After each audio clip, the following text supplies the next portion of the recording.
Ce qui vient de se passer au Burkina Faso n'est pas une simple nouvelle diplomatique. C'est un signal. Un signal envoyé au monde entier. Depuis Ouagadougou jusqu'à Téhéran. Fin février 2026.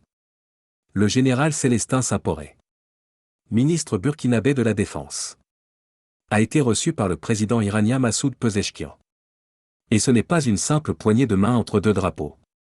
C'est un message clair, fort, délibéré. Les autorités iraniennes ont affiché leur volonté de renforcer la coopération avec le Burkina Faso. Dans les domaines militaires, économiques, technologiques et industriels. Alors posons-nous la vraie question. Pourquoi cet événement provoque-t-il autant de réactions? Parce que derrière cette rencontre, une vérité émerge. Une vérité qui dérange.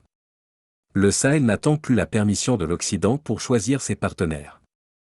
Le Sahel décide. Depuis le recul de l'influence française, le Burkina Faso, comme les autres pays de l'Alliance des États du Sahel, reconstruit sa sécurité et sa diplomatie sur de nouvelles bases.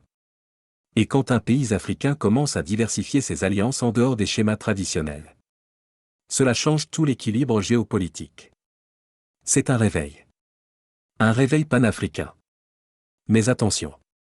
Ce réveil ne doit pas devenir un enthousiasme naïf. Changer d'allié ne veut pas dire devenir libre. Remplacer une dépendance par une autre ne s'appelle pas la souveraineté. La vraie question, celle qui doit brûler dans l'esprit de chaque Africain, est ailleurs. Le Burkina Faso utilisera-t-il cette coopération pour bâtir sa propre puissance? Construira-t-il sa propre industrie? Sa propre doctrine sécuritaire? Sa propre autonomie stratégique? Ou bien verra-t-on seulement un nouveau partenaire entrer dans un vieux système de dépendance? Cette question, toute l'Afrique doit se la poser. Pas avec des slogans. Pas avec des illusions. Mais avec lucidité. Car ce qui se joue aujourd'hui entre Ouagadougou et Téhéran dépasse largement leurs deux frontières. Ce qui se joue ici, c'est l'avenir du droit des nations africaines à choisir. À choisir leurs amis. À choisir leurs alliances. À choisir leur chemin. À négocier d'égal à égal. À se défendre par elles-mêmes. À penser par elles-mêmes. Le Burkina Faso vient d'ouvrir une porte. Une porte vers l'inconnu.